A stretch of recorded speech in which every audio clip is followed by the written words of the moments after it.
அதனுடைய 29வது வசனத்தை வாசிக்கிறேன். கவனிங்கள், பாருங்கள். யாத்திராகமம் 34:29.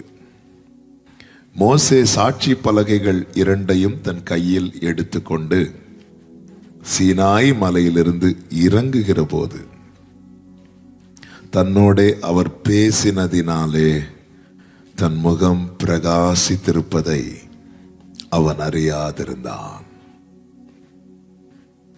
30வது வசனம். ஆரோனும் இஸ்ரவேல் புத்திரர் எல்லாரும் மோசையை பார்க்கும்போது அவன் முகம் பிரகாசித்திருப்பதை கண்டு அவன் சமீபத்தில் சேர பயந்தார்கள். கர்த்தர் தன்னோடே பேசினதினாலே அவன் முகம் பிரகாசித்தது. அது மோசேக்கு புரிந்து கொள்ள முடியவில்லை. ஆனால் மோசையை பார்த்தவங்க தெரிஞ்சுக்கிட்டாங்க. நீங்க நாளைக்கு மீட்டிங் முடிச்சு இந்த மலையிலிருந்து இறங்கி புறப்பட்டு போக போறீங்க. மோசே சீனாய் மலையிலிருந்து இறங்கி வந்தது போல நீங்களும் போவீர்களாக என்று மனதார உங்களை வாழ்த்துகிறேன்.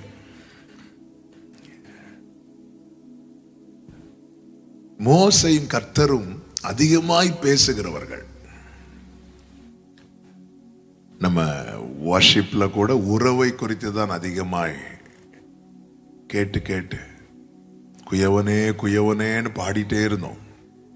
உறவு.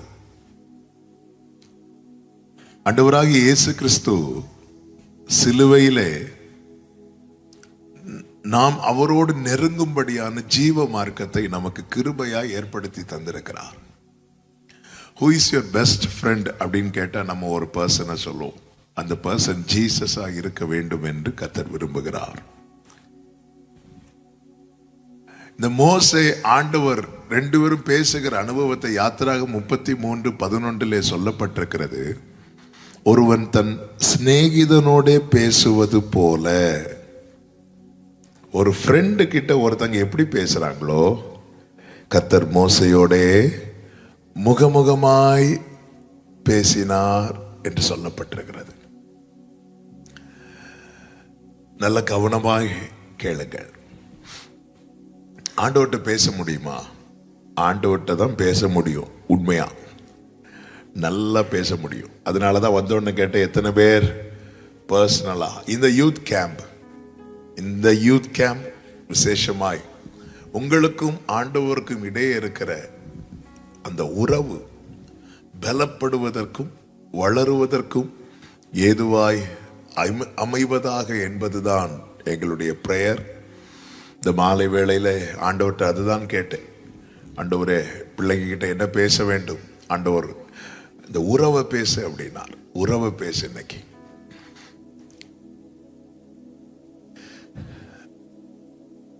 ரொம்ப சின்ன பிள்ளை யாருக்கும் அப்பா அம்மா அண்ணன் அக்கா தம்பி தங்கச்சி இந்த உறவுகள்லாம் வீட்டுக்குள்ள இருக்கிற உறவுகள். ஆனா நமக்கு யாரு ஃப்ரெண்டா இருக்கணும் அப்படிங்கிறத நாம டிசைட் பண்ணுவோம். நாம விரும்புறவங்க எல்லாம் நமக்கு ஃப்ரெண்ட்ஸா இருப்பாங்களான்னு தெரியாது. இருக்கிறவங்கள நாம வேற வழி இல்லை, அக்செப்ட் பண்ணி தான் ஆகும். ஆனா நமக்கு யார் ரொம்ப க்ளோஸா இருக்கிறாங்களோ அவங்க கிட்ட தான் நம்ம மனதில் உள்ளதை பேசுவோம். மனதில் உள்ளதை பேசுவதற்கு நமக்கு ஒரு புத்தகம் தேவை அல்ல. மனதில் உள்ளதை பேசுறதற்கு நமக்கு யாரும் சொல்லித்தர வேண்டிய அவசியமே கிடையாது. அதனாலதான் பேசினார்கள் அப்படின்ட்டு இருக்கும் பைபிள். மோசே பேசினான் அப்படின்ட்டு இருக்கும். கர்த்தர் அவனுக்கு வாக்கினால் மறு உத்தரவு கொடுத்தார் என்று யாத்திராகமம் 19:19 சொல்லப்பட்டிருக்கிறது. மோசே பேசினான். எக்கால சத்தம் வர வர உயர உயர மோசே பேசினான். கர்த்தர் அவனுக்கு வாக்கினால் மறு உத்தரவு கொடுத்தார். நான் டெய்லி ஆண்டவர்கிட்ட பேசுறேன் அப்படிங்கிற அனுபவம் நம்ம லைஃப்ல இருக்கும்னா இதனுடைய ரிசல்ட் எப்படி இருக்கும் தெரியுமா? இங்க நம்ம வாஸ்தவமே மோசையின் முகம் பிரகாசித்தது. டெய்லி மோசையின் முகம் பிரகாசித்ததான்னு கேட்டா இல்ல. மோசே ஆண்டவர்கிட்ட டெய்லி பேசுறாரு, நிறைய பேசுறாரு. ஆனா ஒன் டே, ஒரு நாள் வித்தியாசமான நாளாய் மாறினது. ஒரு நாள் மற்றவர்கள் எல்லாருமே அறிந்து கொள்ளும்படியான நாளாய் மாறினது. இயேசு இந்த பூமியில மனுஷகுமாரனாய் வந்து நிறைய ஜெபம் பண்ணார். நமக்கு தெரியும், இயேசு வந்து எல்லாத்தையும் ஜெபத்தோட தான் ஆரம்பித்து ஜெபத்தோடு முடிப்பார். அதிகாலையில் இருட்டா எழுந்து ஜெபம் பண்ணார், நைட்டு ஜெபம் பண்ணார், ஈவினிங் ஜெபம் பண்ணார். ஆனா ஒரு நாள் அவருடைய ஜெபம் வந்து வித்தியாசமாய் மாறினது. என்ன வித்தியாசமாய் மாறினது என்றால், அவருடைய முகம் வந்து பிரகாசித்தது, மகிமை வெளிப்பட்டது. அப்படிதான் இருக்கும். தேவனோடு அந்த ஐக்கியத்துல, தேவனோடு உறவில ஒருவன் தொடருவான் என்றால், அல்லது ஒருத்தி தொடருவாள் என்றால், அவர்களுடைய லைஃப் வந்து ஒன் டே எல்லாரும் கண்டு ஆச்சரியப்படத்தக்கதாய் கர்த்தர் அதை மாற்றுவார்.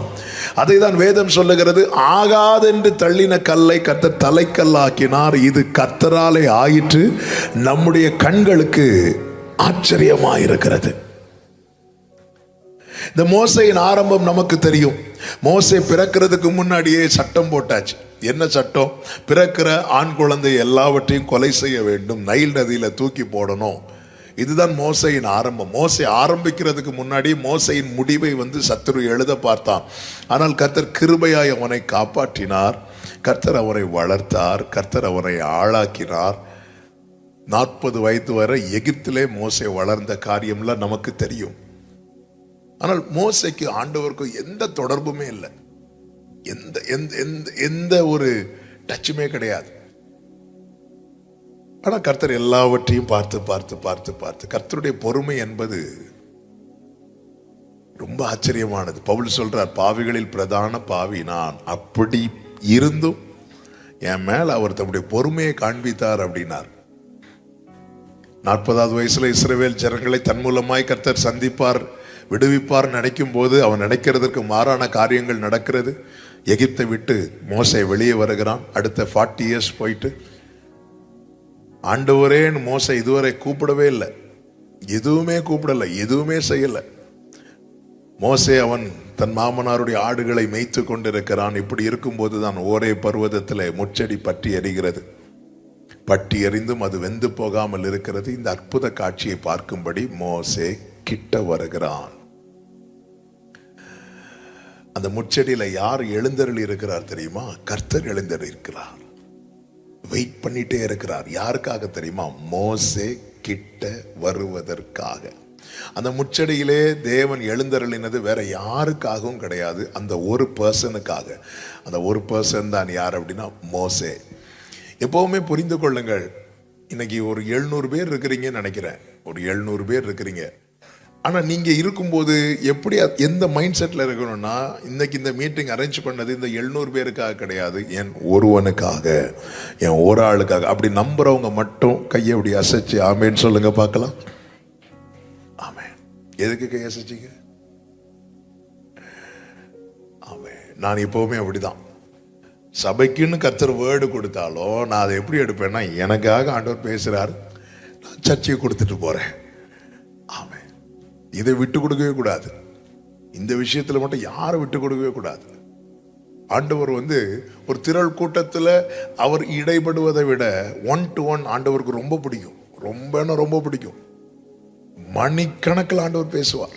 அப்படிதான் மோசே கிட்ட பேசுறார் ஆண்டவர். இந்த அனுபவத்துக்குள்ள நீங்க வரணும்.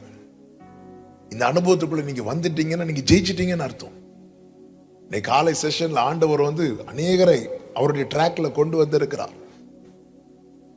இப்போ ட்ராக்ல இனி கண்டினியூ ஆகணும்னா என்ன செய்யணும்? ஃபெலோஷிப் ரொம்ப முக்கியம்.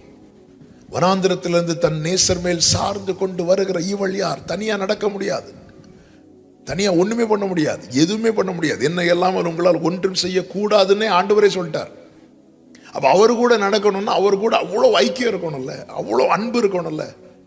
2 பேர் ஒருமனப்பட்டால் ஒழிய ஒருமித்து நடந்து போவார்களோ? முடியாதே.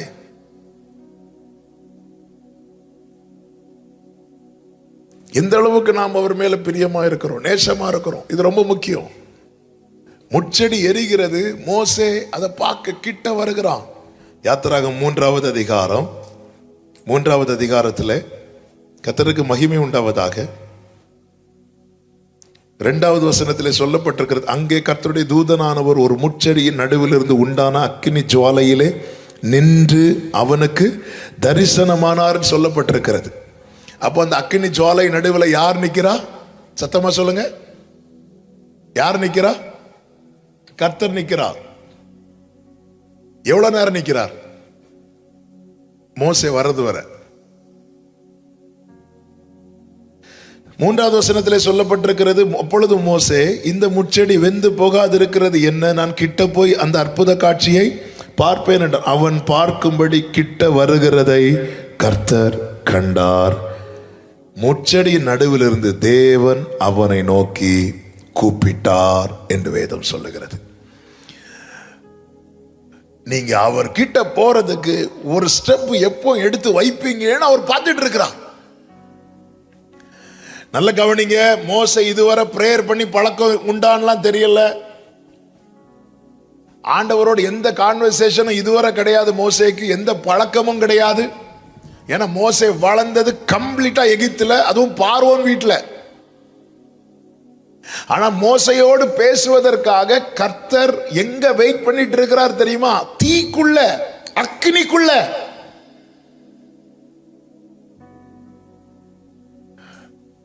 அதாவது ரொம்ப பிரியமானவங்க பேசாம இருக்கும்போது உண்டாகிற வலி இருக்குல்ல, அந்த வலியில நிக்கிறார் என் ஆண்டவர். அக்னி நடுவில் நின்று நல்ல க்ளோஸா பழகின 2 பேர் திடீர்னு ஒருத்தங்க பேச மாட்டாங்கன்னு வைங்களேன். அப்படி போன் எடுத்துட்டு திருப்பி அடிப்பாங்க, பார்ப்பாங்க, கால் வந்திருக்கா, மெசேஜ் வந்திருக்கா, அந்த பெயின் வேற. அப்படி ஒரு பெயின்ல என் ஆண்டவர் நிக்கிறாங்க, அந்த வலியில நிக்கிறாங்க. மோசே ஒரே ஒரு ஸ்டெப் நீ எடுத்து வச்சுட்டேன்னா அதை பார்க்கிறதுக்காக ஒரு வெயிட் பண்ணிட்டு அப்படியே நிக்கிறார். ஆமென். சரி, இப்படி டெய்லி அக்னி நடுவுல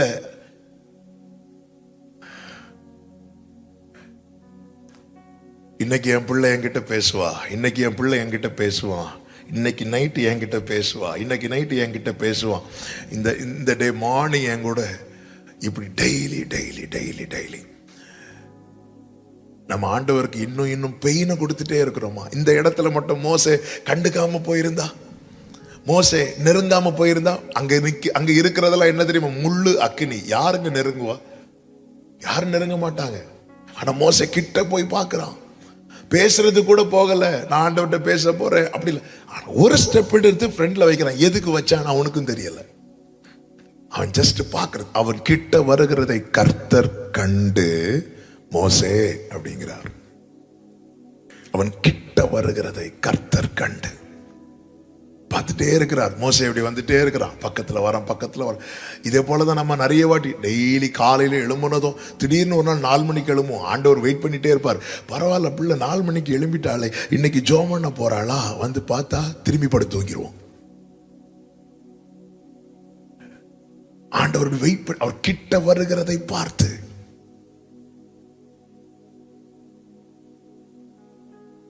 இப்ப மோசே கேட்கிறார், ஆண்டவர் நீங்க யாரு? ஜனங்கள்கிட்ட மோசே அனுப்புறேன் வான்னு சொல்லும் போது மோசே ஆண்டவர் உங்க நாமம் என்னன்னு கேட்டா எனக்கு தெரியாது ஆண்டவர். இதுதான் மோசையின் ஆரம்பம். நான் எதற்கு இதை சொல்லுகிறேன் என்றால், இந்த முகமுகமா பேசினான் தெரியுமா மோசே, அதனுடைய இனிஷியல் ஸ்டேஜ் இப்படிதான் இருந்துச்சு. இதுதான் ஆரம்பம். இன்னைக்கு உங்களுக்கும் எப்படி எனக்கு பேச தெரியாது, எனக்கு பழக தெரியாது, ஆண்டவரோடு ஒன்னும் தெரிய வேண்டாம். நீ ஒரு ஸ்டெப் ஃப்ரெண்ட்ல எடுத்து வைக்க ரெடியா?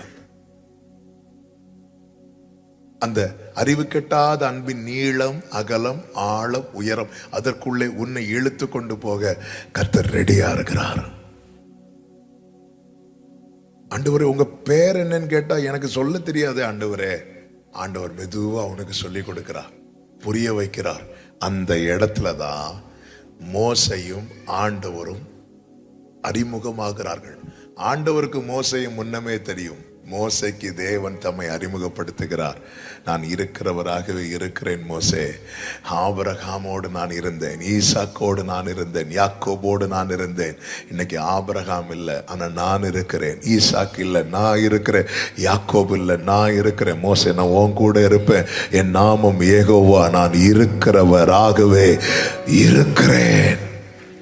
நான் இருக்கிறேன் மோசே, நான் இருக்கிறேன் மோசே.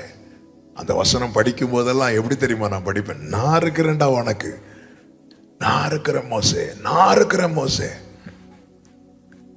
அதன் பிறகு நீங்க ஃபுல்லா கவனிச்சீங்கன்னா தெரியும், இந்த ஃப்ரெண்ட்ஷிப்பை, அதாவது ரிலேஷன்ஷிப், ஃபெலோஷிப், ரெண்டுக்கு நிறைய வித்தியாசம் இருக்கு. இந்த கல்யாண வீட்டுல எல்லாம் நிறைய ரிலேட்டிவ்ஸ் வருவாங்க, பார்த்திருக்கீங்களா? இவங்க யாரு?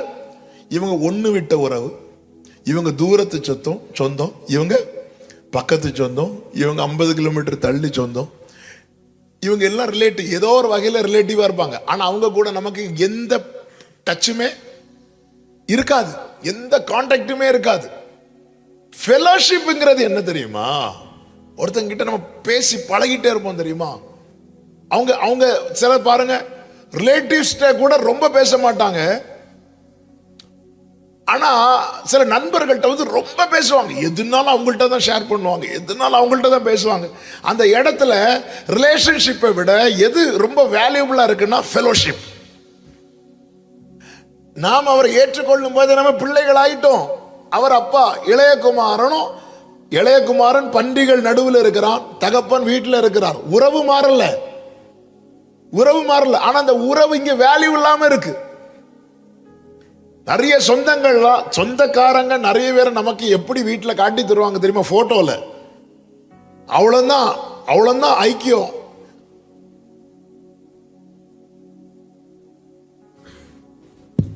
ஜீசஸ் போட்டோ எடுக்கிறதுக்கு எல்லாரும் வாங்க, அப்பா சைடு ரிலேட்டிவ்ஸ் எல்லாம் வாங்க, மாப்பிள்ளை சைடு ரிலேட்டிவ்ஸ் வாங்க, பொண்ணு சைடு ரிலேட்டிவ்ஸ் வாங்க, அம்மா சைடு ரிலேட்டிவ்ஸ் வாங்க. வரும்போது அம்மா சொல்லி தருவாங்க, இவங்க யார் தெரியுமா?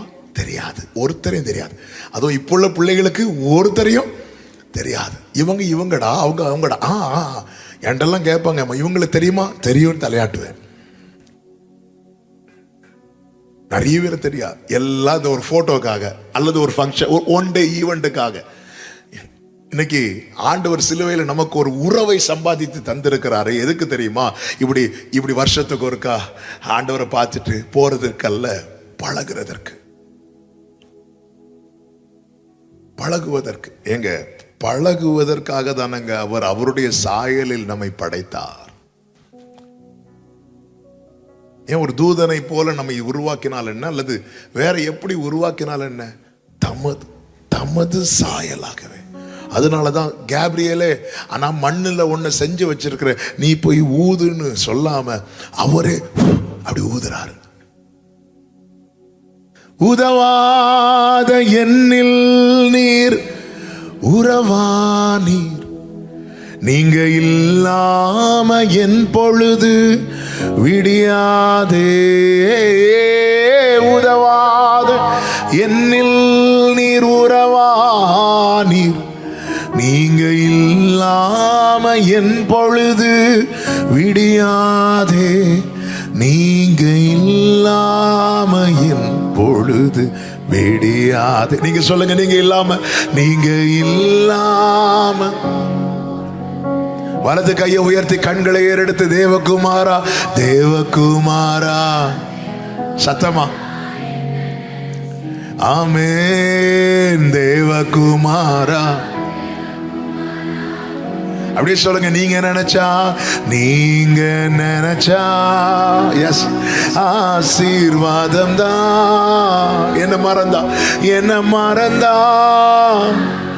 எங்கே போவேனா?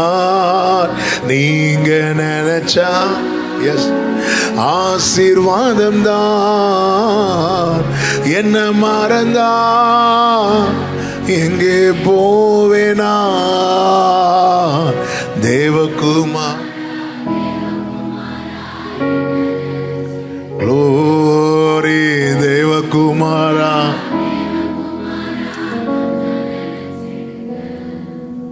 ஆண்டவர் மோசேன்னு கூப்பிட்டுட்டு என்ன செய்யறார் தெரியுமா? அவரோடு நெருங்குவதற்கு தடையா இருக்கிறதெல்லாம் அவனை விட்டு கொஞ்சம் கொஞ்சமா மாற்றார். உன் காலில் என்ன வச்சிருக்கிற மோசே? பாதரட்சியை போட்டிருக்கிறேன். நீ பாதரட்சியை கழட்டு மோசே. நீ நிக்கிற இடம் பரிசுத்த பூமி. அதாவது நம்ம ஹாலில் செருப்பை கழட்டுறது ரொம்ப ஈஸி. இப்போ பாருங்க, நான் ஷூவை கழட்டிட்டு நிற்கிறேன், இங்கே கழட்டிட்டு நிற்கிறது ரொம்ப ஈஸி. ஆனால் மோசே நிற்கிற இடம் எங்கே தெரியுமா? வனாந்திரத்தில், அதுவும் முச்செடி பக்கத்தில். முச்செடி இருக்குனாலே சுற்றி முட்கள் தான் கிடக்கும், அங்கே கல் இருக்கும், வனாந்திரம். அந்த இடத்துல செருப்பை கழட்டிட்டு நிற்க முடியுமா? எதுக்கு செருப்பை கழட்ட சொன்னார்? ஒன்று, அவர் சொல்றார், நீ நிற்கிற இடம் பரிசுத்த பூமி. மோசே, நீ என் கிட்ட வரணும்னு விரும்புற, ஆனால் சில காரியம் உன்னை கிட்ட வர விட மாட்டேங்குது, அதை நீ ரிமூவ் பண்ணு. அவர் ரிமூவ் பண்றாரு. அதாவது நம்ம எல்லாருக்குமே ஜோமணும்னு ஆசை, ஆண்டவர்கிட்ட இதே போல பேசணும்னு ஆசை. அப்படி நெருங்கும் போது அதாவது நெருங்க வேண்டும் பரிசுத்தம், நெருங்கினால்தான் பரிசுத்தம். எனக்கு பரிசுத்தம் இல்லை அதனால நெருங்க முடியாது. நெருங்க வேண்டும். இப்ப பாருங்க, இளையகுமாரன் வந்து அப்பா கிட்ட போறான். அப்பா வீட்டுக்குள்ள போனோம்னா அவனுடைய அழுக்கு வஸ்திரம் மாறணும். அழுக்கு வஸ்திரம் மாறதுக்கு அவன் அப்பா கிட்ட தான் போகணும். அழுக்கு வஸ்திரத்தை மாற்றி புதிய வஸ்திரத்தை அப்பா தான் கொடுக்கிறார். அதுக்கு அப்பா கிட்ட தான் போகணும். நீ நெருங்கு. அப்ப நெருங்க வரும்போது, மோசே இதை ரிமூவ் பண்ணு, உன் கையில் நான் வச்சிருக்க கோல் அது கீழே போடு. அதாவது ஆண்டவரோடு நெருங்க நெருங்க நெருங்க நெருங்க இந்த உறவை நம்ம கனப்படுத்த ஆரம்பிக்கும் போது நம்மளால எதெல்லாம் விட முடியல அப்படின்னு இருக்குதோ அதெல்லாம் ரொம்ப ஈஸியா விட்டுரும். 40 வருஷம் கையில ஒரு கோலை வச்சிட்டு இருக்கிறாரு மோசே. ஒரே சந்திப்புல இது என்னன்னு கேட்டதோ, அது என்னுடைய கோல் அப்படி சொல்லியிருக்கலாம்ல மோசே. இது ஒரு கோல் அப்படின்ட்டான். இது ஒரு மேட்ரியல் ஆண்டவரே. ஒரே சந்திப்பு தேவனோட, ஒரே 40 வருஷம். யூசுவலா வந்து கோலை குறித்து பல காரியங்கள் சொல்லப்பட்டிருக்கிறது. ஒன்று, அவர் மேய்ப்பனால கோல் வச்சிருக்கிறார். இன்னொன்று, லேவி குடும்பத்தில், அதாவது மோசேயனுடைய அப்பாவும் லேவி கோத்திரம், மோசேயனுடைய அம்மாவும் லேவி கோத்திரம். இப்படி ஒரே கோத்திரத்திலிருந்து திருமணம் பண்ணிட்டாங்கன்னா அவங்க இந்த கோலை வச்சிருப்பாங்க ஒரே கோத்திரத்திலிருந்து. இப்போ லேவி கோத்திரத்திலேருந்து ஒருத்தர் பென்யமீன் கோத்திரத்திலேருந்து ஒரு ஆளை மேரேஜ் பண்ணிட்டாங்கன்னா அவங்க இந்த கோலை வைக்க மாட்டாங்க. அப்போ இதில் கோத்திர பெருமை இருக்கு. நாங்கெல்லாம் ஒரே கோத்திரம், எங்க அப்பா எங்க அம்மாலாம் ஒரே கோத்திரம், நம்ம ஊர்ல நான் ஒரே ஜாதி அப்படி சொல்லுவாங்கல்ல. இன்னொரு ஐட்டம் இருக்கு, இன்னொரு காரியம் இருக்கு. என்னன்னா, அவர் எகிப்திலே சகல சாஸ்திரங்களையும் கற்று தேர்ந்தவர். எகிப்தில எல்லா கலையும் அவருக்கு தெரியும். நமக்கு தெரியும், மந்திரவாதிகள் எல்லாரும் கோல் வச்சிருந்தான். சோ அந்த பெருமை, அதன் அடையாளம் கோல். இப்படி அந்த கோலை குறித்த எல்லாம் இருக்கு. ஆண்டவர் கேட்கிறார், மோசே உன் கையில என்ன இருக்கு? மோசே சொல்லி, இது நான் மேய்ப்பன், இது என் கோல். இல்ல நாங்க வந்து லேவி கோத்திரம், அதனுடைய அடையாளமா வச்சிருக்கிறோம். இல்ல நான் எகிப்துல எல்லாத்தையும் படிச்சு முடிச்சிருக்கிறேன், அதன் அடையாளமா. ஒண்ணுமே கிடையாது. இது ஒரு கோல். கீழே போட்டாச்சு. 40 வருஷம் கையில் இருந்த கோல் ஒரே கொஞ்ச நேரம் சந்திப்புல கீழே தூக்கி தொப்புன்னு போட்டார். பல நாட்கள், பல மாதங்கள், பல ஆண்டுகள் விட முடியாமல் இருக்கிற பல காரியங்களை இன்றைக்கு நீங்க ஆண்டவரோடு பழக ஒரு ஸ்டெப் எடுத்து ஃப்ரண்ட்ல வைங்க, ஈஸியா கீழே தூக்கி போடுவீங்க.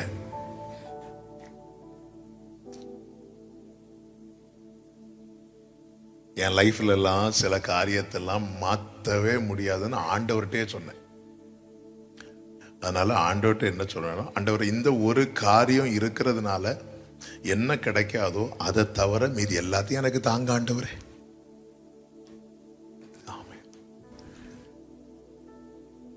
ஆண்டவர் அமைதியா இருந்தார். ஆண்டவர் கற்றுத்தந்தார். இந்த உறவுடைய வேல்யூவை ஆண்டவர் காண்பித்து கொடுத்து உறவாட வைத்தார். இந்த ஆரம்ப நாட்களில் எல்லாம் என்னை நிலைநிறுத்தி வைத்ததே தேவ அன்பு மட்டும்தான். அதனாலதான் என் பாட்டு ஃபுல்லாவே அன்பை பேஸ் பண்ணி தான் இருக்கும். நெருங்க நெருங்க நெருங்க நெருங்க ஆண்டவர். அது என்னடா அது ஆண்டவரே? அது ஒரு கோல், அது கீழே போடு, போட்டாச்சு. இது என்னடா அது ஆண்டவரே? இது அத்துக்கு போடு, வேண்டாம். அது என்னடா போன்ல அது ஒன்று டவுன்லோட் பண்ணி வச்சிருக்கிறேன் ஆண்டவரே, இது வந்து அது டெலிட் பண்ணியாச்சு.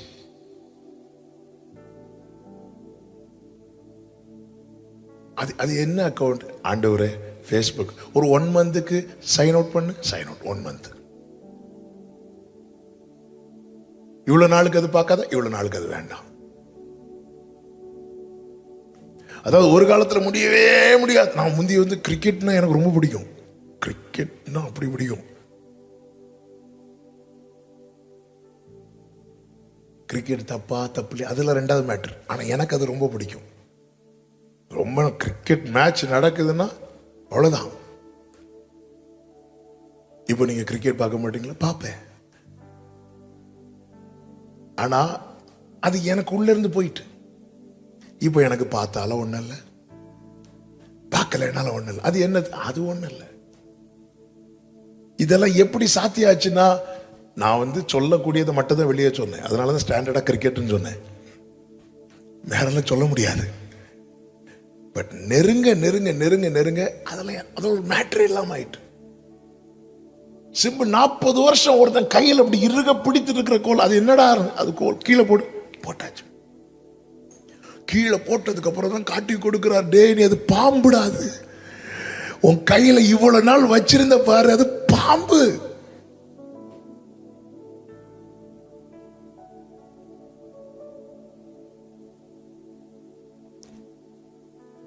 தம்பி தங்கச்சி, நீ சில காரியத்தை இருக பிடிச்சிட்டு இருக்கிற, அதற்குள்ளே உலக உறவுகளும் இருக்கும்.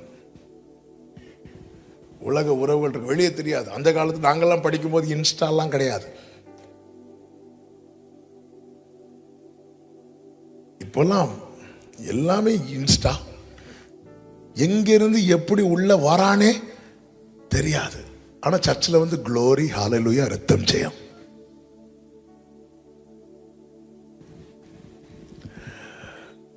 சிலர் பார்க்குறீங்க, இங்கே ஃபுல்லாக ஃபோக்கஸ் லைட்டை வச்சு உங்களை தெரியலைன்னு மட்டும் நினைக்காதீங்க. ஆமாம். அப்போ நம்ம என்ன நம்மளா தீர்மானிச்சிருவோம், இதெல்லாம் விட முடியாது, இதெல்லாம் முடியாது, இதெல்லாம் சாத்தியமே இல்லை. நான் இன்னைக்கு சொல்றேன், நான் என் அனுபவத்திலேருந்து சொல்றேன்.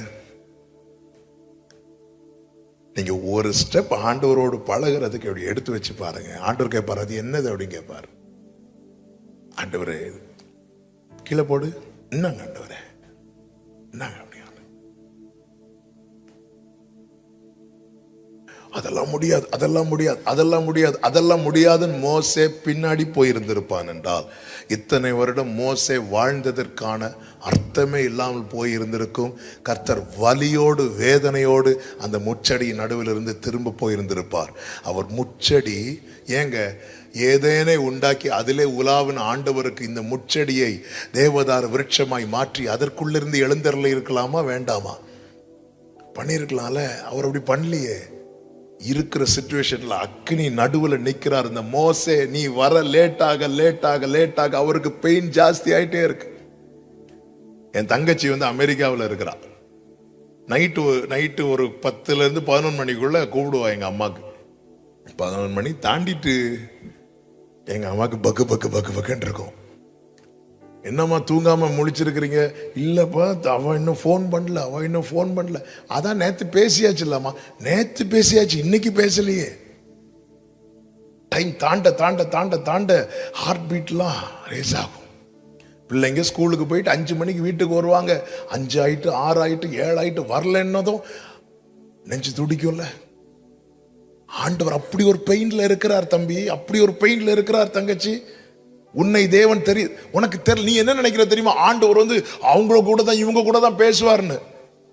சின்ன பையன் சாமுவேல்ட்ட முன்போல நின்று திரும்ப திரும்ப சாமுவேலே சாமுவேலே சாமுவேலேன்னு கூப்பிடுறாரு. நான் பேசுவான் அங்க ஒரு சின்ன பையன்ட்ட பேச மாட்டேன். அவர் பேசுறார், அவரால் மட்டும்தான் இது. அதான் சொன்னேன், அவரால் மட்டும்தான் இது முடியும். சாமுவேலன் கூப்பிட்டு சின்ன பையன், அவன் வாசல்ல லைட் எல்லாம், சர்ச்சில் லைட் எல்லாம் போட்டு ஆஃப் பண்ணக்கூடிய பையன். நைட்டு தூங்கும் போது கதவெல்லாம் க்ளோஸ் பண்ணிட்டு சர்ச்சிலேயே படுக்கிற பையன். சாமுவேலே கூப்பிடுறார். சாமுவேல் என்னும் பிள்ளை ஆண்டான். அதுவும் அவங்க அம்மா வருஷத்துக்கு ஒரு சட்டை தச்சு கொடுப்பாங்க. அந்த சட்டையும் சின்ன சட்டை, அதாவது போன வருஷம் அளவு எடுத்துட்டு போன சட்டை இந்த வருஷம் கொண்டு கொடுக்குறாங்க. ஆளு 1 இன்ச்சு வளர்ந்தாச்சு. போட்டு பார்த்தா அநேகர் ஃபுல் ஹேண்ட் போட்டிருப்பாங்க பாருங்க, இவ்வளவு தான் இருக்கும். அப்படி மடக்க இப்படி ஒரு சின்ன சட்டை போட்ட பையன் அப்பா பேசுறாரு பாருங்க. சாமுவேல் எழும்புனதும் உனக்கு என்னப்பா வேணும்? சிப்ஸ் வேணுமா, மிக்சர் வேணுமா அப்படியே கேட்டார்.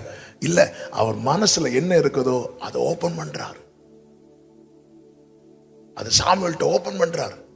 அவர் மனசு யார்கிட்ட தெரியுமா ஓபன் பண்ண அவர் வரணும். வந்தார் ஏலி கிட்ட. ஏலி கேட்கறதுக்கு ரெடி இல்ல. ஏலி தன் ஸ்தானத்தில் படுத்து கொண்டான். ஏலி தன் ஸ்தானத்தில் படுத்து கொண்டதும் இன்னொரு பிரதான ஆசாரியன் யார் இருக்கிறான்னு பார்க்கல. கேட்கறதுக்கு ரெடியா யார் இருக்கிறா? ஒரு சின்ன பையன் இருக்கிறான். அந்த சின்ன பையன் அவர் மனசு திறக்கிறார்.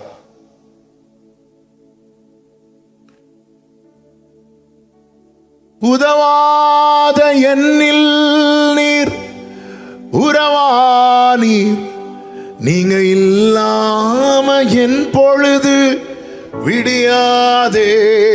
ஒரு கிணற்று பக்கத்துல இயேசு உட்கார்ந்து இருக்கிறார். சமாரியா ஸ்திரீ அங்கே வருகிறாள். சமாரியா ஸ்திரீ ஏன் பகல் நேரத்துல வரா? 12 மணிக்கு வரா. யூசுவலா தண்ணி காலையில் எடுப்பாங்க, ஈவினிங் எடுப்பாங்க. இந்த அம்மா மதிய நேரத்தில் வராங்க. ஏன்னா மதிய நேரத்தில் வேற யாரும் வரமாட்டாங்க. மற்றவர்கள் கூடுகிற இடத்துல இவ வந்தா இவளை அலோவ் பண்ண மாட்டாங்க. அப்படிப்பட்ட ஒரு வாழ்க்கை வாழ்ந்துட்டு இருக்கிறவ அந்த சமாரியா ஸ்திரீ. இயேசு கிணற்று பக்கத்தில் உட்கார்ந்து அவ வந்ததும் தாகத்துக்கு தான்னு கேட்கிறார். அவ பேச்சு கொடுக்கிறா, பேசிட்டே இருக்கிறா. சீஷர்கள் பார்த்து ஆச்சரியப்படுறாங்க. இவ கூட பேசிட்டு இருக்கிறா. பாத்தீங்களா, நீங்க பேசுறதுக்கு ரெடினா நீ யாரு, உன் பேக்ரவுண்ட் என்ன, நீ என்ன பண்ணிட்டு வந்த, இதெல்லாம் அவர் பார்க்கல. நீ அவர்கிட்ட பேச பேச உன் லைஃப் ஃப்ரூட்ஃபுல்லா மாறிட்டே இருக்கும். நம்ம கிட்ட ஏதோ ஒரு சின்ன ஃபால்ட் வெளியே தெரிஞ்சிட்டுன்னா நம்ம கூட பேசுறவங்க எல்லாம் பேச்ச ஸ்டாப் பண்ணுவாங்க. ஆதாம் ஏவாள் பாவம் செஞ்சுட்டாங்க. ஆதாம் ஏவாள் பாவம் செஞ்சது ஆண்டவருக்கு தெரியுமா தெரியாதா? தெரிந்தும் பகலின் குளிர்ச்சியான வேளையிலே கர்த்தர் ஏதேன் தோட்டத்திலே உலாவ வந்தார். இவர் தான் என் ஆண்டவர். நம்ம ஏதோ ஒரு நம்ம லைஃப்ல ஒரு தப்பு நடந்துட்டு வைங்களேன், அடுத்த பிரேயர் டைம்ல நம்ம போய் உட்கார முடியாது. ஏன்னா பாவம் நமக்கும் தேவனுக்கும் நடுவே எப்பொழுதுமே பிரிவே உண்டாகும். அது ஏதேனுக்குள்ள இருந்தாலும் சரிதான், சர்ச்சுக்குள்ள இருந்தாலும் சரிதான், யாரா இருந்தாலும் சரிதான்.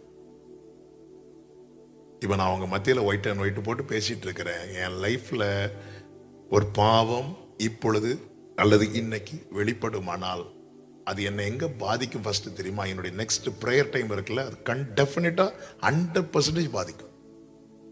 அப்ப நான் சொல்ற ரீசன் எதுவா இருக்கும் தெரியுமா? ஊழிய நெருக்கடியில் ஜெபம் கூட பண்ண முடியல, உடம்பு களைப்பா இருக்கிறது, ஜெபம் பண்ண முடியல. அது அல்ல ரீசன். நம்மளால அப்பா கூட பேச முடியலன்னா நமக்கும் தேவனுக்கு நடுவில் ஏதோ ஒன்றை நாம கொண்டு வைத்து விட்டோம். ஆதாம் ஏவாள் தப்பு பண்ணது தெரிஞ்சும் அவர் பேச வரார். ஆதாமே அப்படின்னு கூப்பிடுறார். இப்படிதாங்க ஆண்டவர் எதிர்பார்த்து நிற்கிறார். தேவனை தேடுகிற உணர்வுள்ளவன் உண்டோ என்று கர்த்தர் பார்க்கிறார். ஒருவனும் இல்லையாம், ஒருவனும் இல்லை. அப்படி இருக்கும்போது மோசையோடு கர்த்தர் பேசுகிறார். மோசையை கர்த்தர் கிட்ட வர வைக்கிறதற்கு அவனை விட்டு அகற்ற வேண்டியதை சொல்லி சொல்லி அகற்றி கொண்டிருக்கிறான். இந்த 2 days, நாளைக்கு மதியத்தோட முடியும். மதியம் 2 மணி தானே, 2 மணிக்கு தானே, நாளைக்கு 2 மணியோட முடியும். உண்மையிலேயே அப்பா கூட நெருங்கிறதுக்கு எது தடையா இருக்குதோ அதை இந்த இடத்துல அக்கினிக்கு முன்னாக மோசே கோலை தூக்கி போட்டது போல இந்த இடத்துல தூக்கி போட. மோசே கோலை போட்டுட்டு திரும்ப கோலை என்ன செஞ்சான்? எடுத்தான் இல்ல. அது யாருடைய கோலா மாறுச்சு? யாரெல்லாம் போன் வச்சிருக்கீங்க? சும்மா அப்படி கை காட்டுங்க. நான் வாங்க போறது இல்லை, சும்மா போன் வச்சிருக்கிறேன். போன் யூஸ் பண்ற கை தூக்குங்க பார்க்கலாம். போனை யூஸ் பண்றேன்னு சொல்றோம், கை தூக்குங்க. சும்மா தூக்குங்க. இந்த பிள்ளைங்க எல்லாம் போனே, நீங்க போன் தெரியுமா? சும்மா தூக்குங்க. சும்மா கை தூக்குங்க. போன் யூஸ் பண்றவங்க கொஞ்சம் அப்படி எழுப்பி நில்லுங்க. உங்க போனை நான் வாங்க போறதே கிடையாது, அதை நான் கீழே போடுங்கன்னு சொல்ல போறதும் கிடையாது. போன் யூஸ் பண்றவங்க எழுப்பி நில்லுங்க. சும்மா எழுப்பி நில்லுங்க.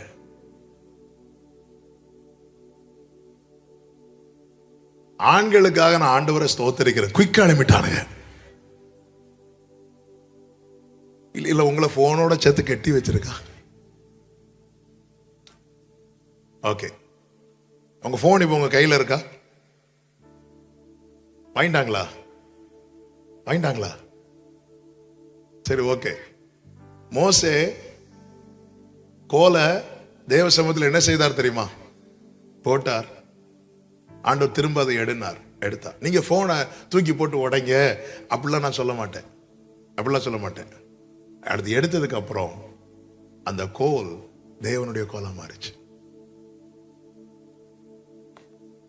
நீங்க இன்னைக்கு என்ன பண்ண போறீங்க அப்படின்னா, உங்க கையில போன் இருக்குன்னா நீங்க நைட்டு தூங்குறதுக்கு முன்னாடி அதுல ஏதாவது தேவையில்லாம இருக்குன்னா அதை டெலீட் பண்ணுங்க.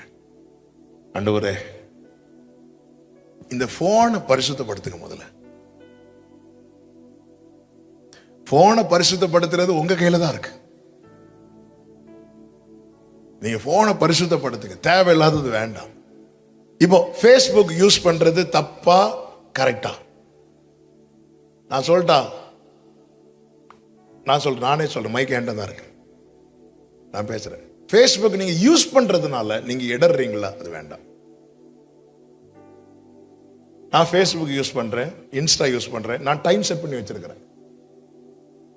சிலது 10 மினிட்ஸ் வச்சிருக்கிறேன், 15 மினிட்ஸ் வச்சிருக்கேன். அது 15 மினிட்ஸ் வந்தோம்னா அது வந்துடும். அந்த இடத்துல ஸ்டாப். நமக்கு தெரியணும் நம்முடைய வீக்னஸ், நமக்கு தெரியணும். இப்ப இந்த ரீல்ஸ்னு ஒண்ணு இருக்கு தெரியுமா? நம்ம என்ன நினைச்சிட்டு இருக்கோம் தெரியுமா? நம்ம அதை சுத்துறோம், அது நம்மளை சுத்திட்டு இருக்கு. அதான் உண்மை. இது உங்களுக்கு சிரிப்பா இருக்கலாம், ஆனா இது உங்க லைஃப்ல உங்க கையில இருக்கிற கோலே தான். இதுக்குள்ள நம்ம, அதாவது இந்த சோறு, கறி, மட்டன், சிக்கன்லாம் வச்சுட்டு தொட்டுக்கிறதுக்கு அங்க ஒரு ஊறுகாய் வைப்போம். அதே போல ஒரு தமிழ் பைபிள் அல்லது ஒரு இங்கிலீஷ் பைபிள் ஆப்பையும் டவுன்லோட் பண்ணி வச்சிருப்போம். ஏன்னா யாராவது திடீர்னு வந்து போன் பார்த்தா டப்புன்னு ஓபன் பண்ணிட்டு கர்த்தரின் மேய்ப்பராக இருக்கிறான், நான் தாழ்ச்சி அடைய நான் வரேன்.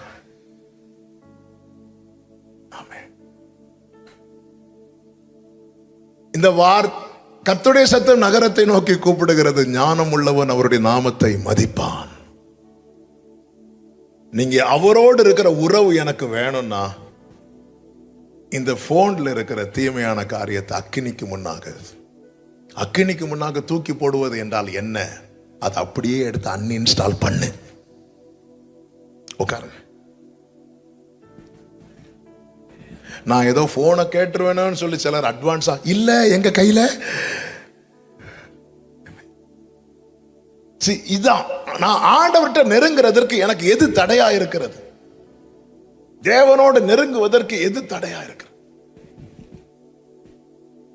உம்மோடு இருப்பதுதான் உள்ளத்தின் வாஞ்சையா, சித்தம் செய்வதுதான் இதயத்தின் ஏக்கமையா. இந்த மோசே பாருங்க, இந்த உறவை எப்படி கனப்படுத்துறான் பாருங்க. மோசே 40 வருஷம் வனாந்திரத்தில் இருந்தார்ல, அவங்க அண்ணன் தேடி வரல, அவங்க அக்கா தேடி வரல. மோசே யாருக்கு சப்போர்ட் பண்ணானோ அவன் தேடி வரல. யாரும் தேடி வராத மோசைய கர்த்தர் தேடி வந்தார் பாருங்க. மோசே அதன் பிறகு அவனுடைய வாழ்க்கை முழுவதும் பாத்தீங்கன்னா ஒரு விசை கர்த்தரை தேட வைத்தார். அதன் பிறகு ஒவ்வொரு விசையும் மோசே கர்த்தரை தேடி போனான். நான் ஒவ்வொரு யூத் மீட்டிங்லையும் கர்த்தரை தேட வச்சுட்டே இருக்கிறேன்னா நான் அந்த உறவை கனவீனப்படுத்துகிறேன். வேதம் அதை எப்படி சொல்லுகிறது தெரியுமா? எபிரேயர் 11வது அதிகாரம், எபிரேயர் 6வது அதிகாரம். எல்லாரும் பைபிள் இருந்தா எடுத்துக்கோங்க, இந்த வசனத்தை பாருங்கள். எபிரேயர் 6வது அதிகாரம் அதனுடைய 4 முதல் நீங்க பார்த்தீங்கன்னா தெரியும். ஏனெனில் எபிரேயர் 6:4 புதிய ஏற்பாட்டில் 302வது பக்கம். எல்லாரும் இந்த வசனங்களை பார்க்கணும். எபிரேயர் 6வது அதிகாரம் 4 முதல். ஏனெனில் ஒரு தரம் பிரகாசிப்பிக்கப்பட்டும் பரம ஈவை ருசி பார்த்தும் பரிசுத்த ஆவியை பெற்றும் தேவனுடைய நல் வார்த்தையையும் இனி வரும் உலகத்தின் பலன்களையும் ருசி பார்த்தும் மறுதலித்து போனவர்கள், அதாவது பின்வாங்கி போறவங்க, தேவனுடைய குமாரனை தாங்களே மறுபடியும் சிலுவையில் அறைந்து அவமானப்படுத்துகிறபடியால். மனம் திரும்புவதற்கு ஏதுவாய் அவர்களை மறுபடியும் புதுப்பிக்கிறது கூடாத காரியம். அதாவது ஆண்டவரோடு இருக்கணும்னு நெருங்கி நம்ம சில காரியங்கள் ஆண்டவருக்காக வேண்டான்னு விட்டுட்டு அதுக்கப்புறம் திருப்பியும் அதை நோக்கி போறோம் தெரியுமா? அப்படிப்பட்ட செயல் என்ன சொல்லுகிறது தெரியுமா? ஏசப்பாவை நம்ம திருப்பியும் நாமளே சிலுவையில் அறைகிறோமா? சிலுவையில் அறைந்து அவரை என்ன பண்ணுகிறோம் தெரியுமா? அவமானப்படுத்துகிறோம். நீங்க வேண்டான்னு விட்ட ஒரு காரியத்தை திரும்ப செய்யும் போது இந்த வசனத்தை உங்க மனசுல வச்சுக்கோங்க. இயேசு அரை நிர்வாணமாய் சிலுவையில் 6 மணி நேரம் தொங்கினார். எல்லாரும் நிந்தித்தாங்க, காரி உமிழ்ந்தார்கள், தலையை குலுக்கி அவரை பரியாசம் பண்ணினார்கள். அப்படி ஒரு நிலைக்கு என் ஆண்டவரை நான் திரும்பியும் கொண்டு போக விரும்புறேன் அப்படின்னு நினைக்கிறவங்க திரும்ப போய் பாவம் செய்யுங்க. ஆனா அப்படிப்பட்டவர்களுக்கு பைபிள் கொடுக்கிற வார்னிங் என்ன தெரியுமா? அவங்கள திருப்பி கொண்டு வருவது கூடாத காரியம். பைபிள்ல ஒரு காரியம் கூடும்னா அது நடக்கும். பைபிள்ல ஒரு காரியம் கூடாதுன்னு சொன்னா ஆபத்து. நம்ம 1000 ரீசன் சொல்லுவோம். பைபிள் ஸ்ட்ரைட், அது இருபுறம் கருக்குள்ள பட்டயம். இந்த பக்கம் கை வச்சாலும் வெட்டும், இந்த பக்கம் கை வச்சாலும் வெட்டும்.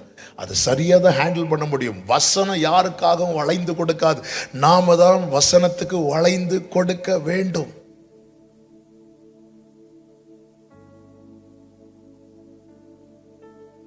நம்ம ஆண்டவருக்காக எத்தனை யூத் மீட்டிங்ல இப்படி பல தீர்மானங்களை எடுத்திருப்போம்.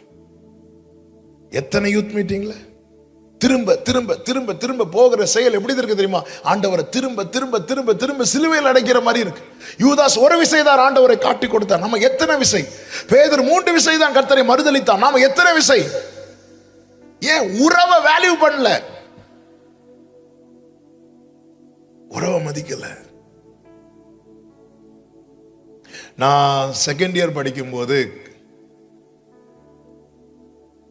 சொல்லக்கூடாது வாயை திறந்துட்டேன்.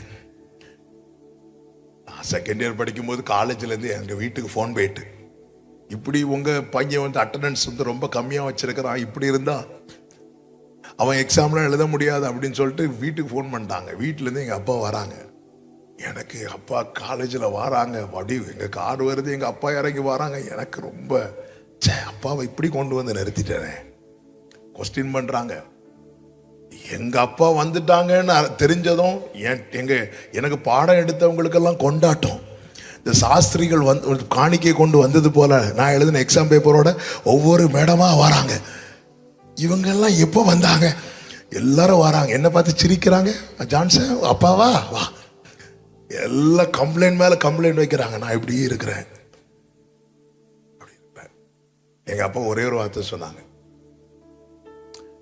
இனி இந்த மாதிரி நடக்காது, இனி அவன் இப்படி வைக்க மாட்டான், இனி இந்த மாதிரி கம்ப்ளைண்ட் வர விட மாட்டான்.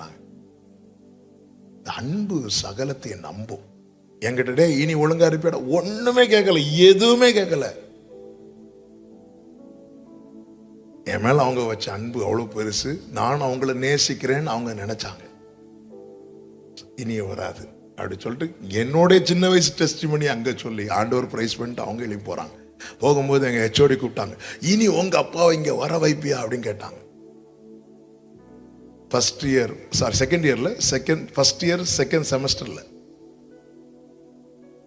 அப்ப நான் ஒண்ணுமே சொல்ல, நான் சொன்னேன் நான் நீ வர வைக்க மாட்டேன் அப்படின்னு.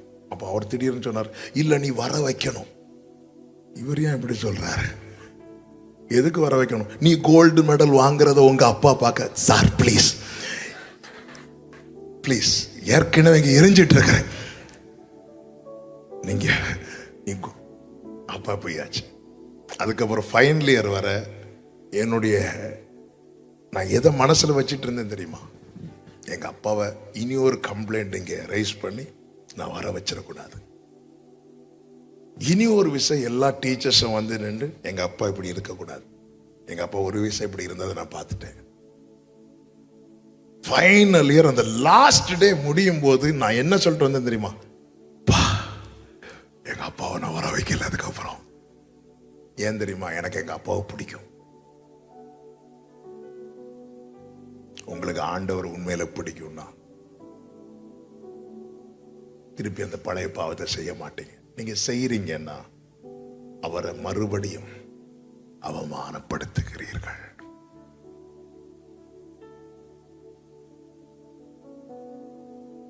நான் அதுக்கப்புறம் நீ உடனே மனம் மாறிட்டே திரும்பி, எனக்கு அதெல்லாம் தெரியாது. எங்க அப்பா திரும்ப வந்து இங்க தலை குனிஞ்சு இருக்கக்கூடாது. அதுக்கு நான் என்ன செய்யணும்?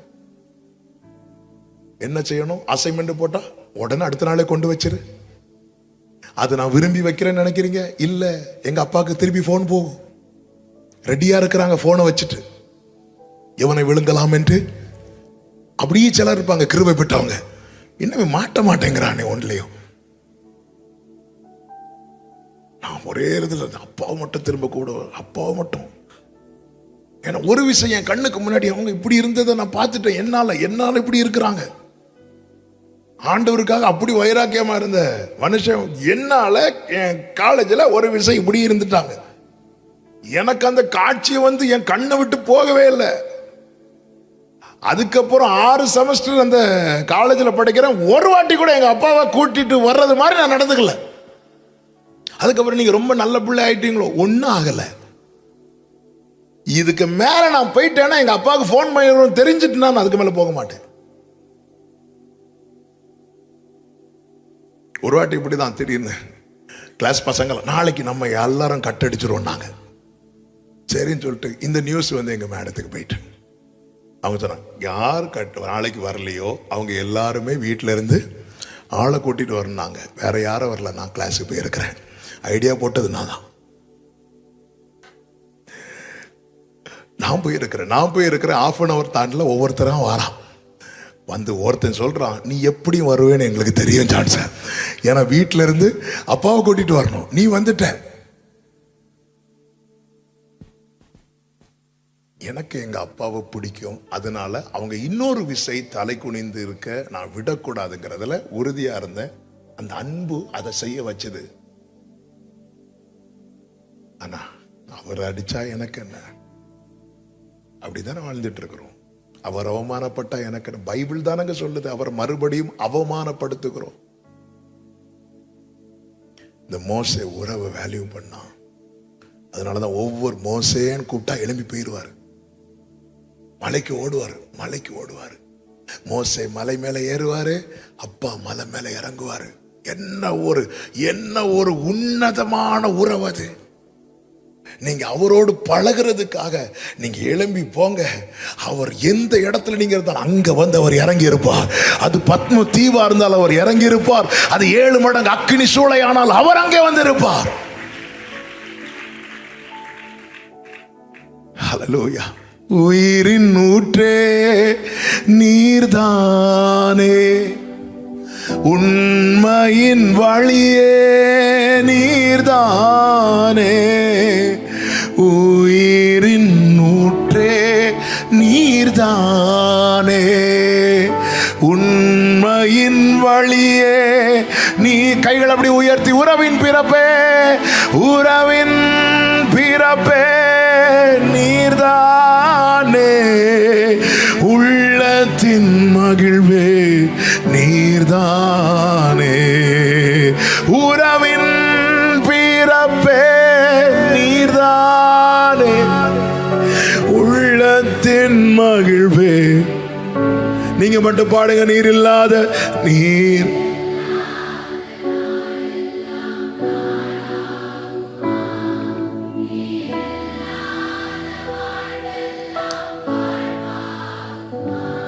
நீரில்லா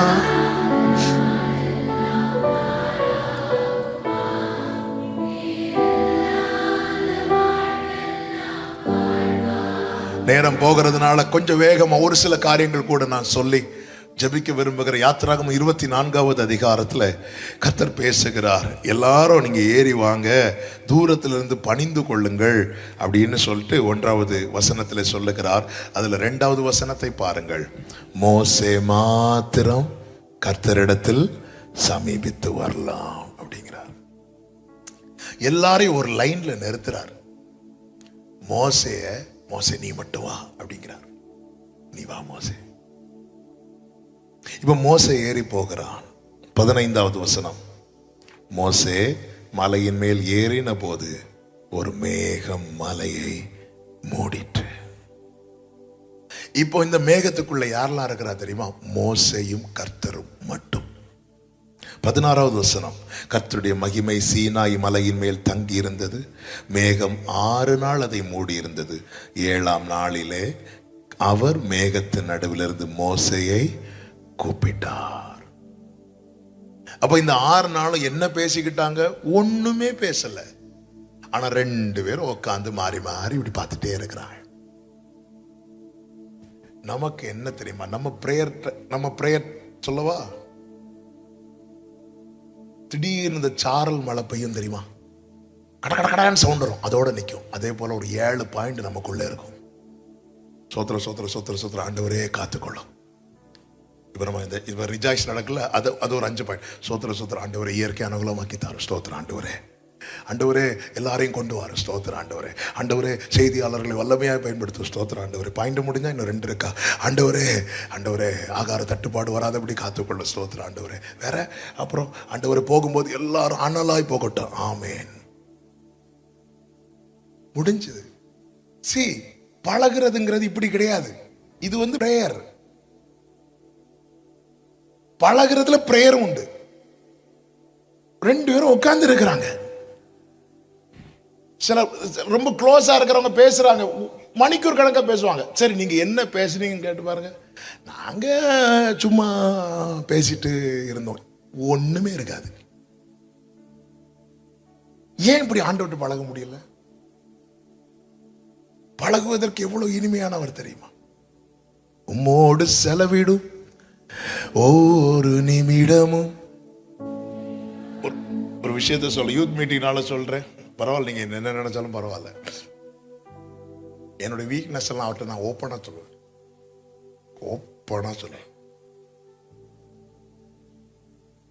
அப்படி அவர்கிட்ட ஓப்பனா சொல்றதுனால மட்டும்தான் இன்னைக்கு நான் நிக்கிறேன். ஆண்டவரே நான் இப்படி இந்த விஷயத்துல இது எனக்கு டெம்ப்டா இருக்கு ஆண்டவரே, இப்படி நான் சொல்லுவேன் அவர்கிட்ட. ஏன்னா என் பலவீனம் என்று நான் ஒத்துக்கிட்டா மட்டும்தான் என் பலவீனத்துல அவருடைய பலன் பூரணமாய் விளங்கும். நம்ம வந்து ஐயோ இதெல்லாம் ஆண்டவர்கிட்ட சொல்லக்கூடாது, இதெல்லாம் சொல்லக்கூடாது. சொல்லாம இருந்தா ஆண்டவர்கிட்ட மறைக்க கூடாது. உன் பேர் என்னன்னு கேட்டா யாக்கோபுன்னு சொல்லணும். அந்த இடத்துல ஏசாவாயிடக்கூடாது.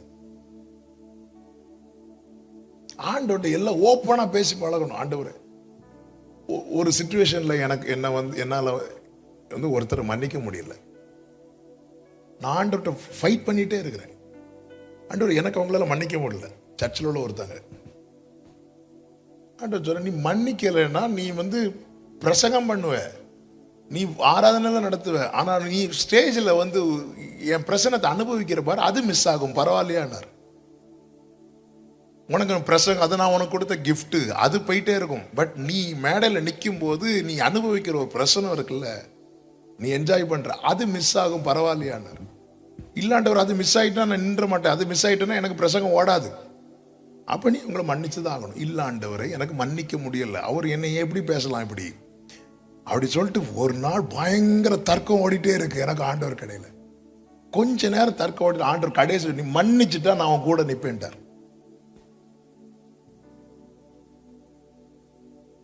கடைசியில் ஆண்டவர், ஆனால் நீங்க அவங்களுக்கு தானே சப்போர்ட் பண்றீங்க,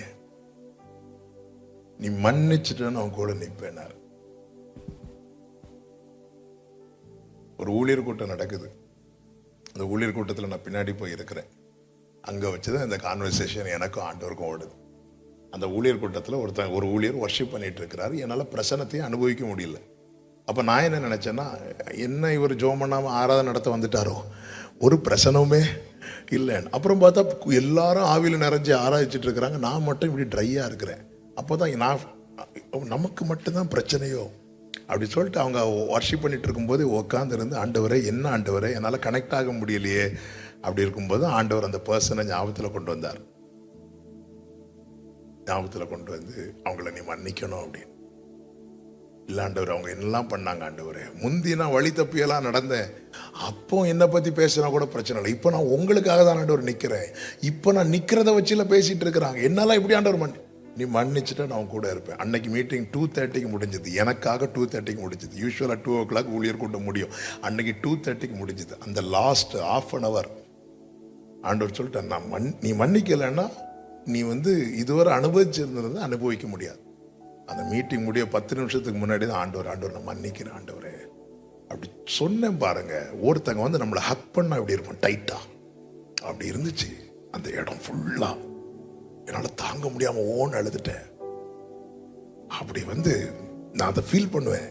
ஆண்டவர் என்ன ஹக் பண்றதை நான் ஃபீல் பண்ணியிருக்கிறேன்.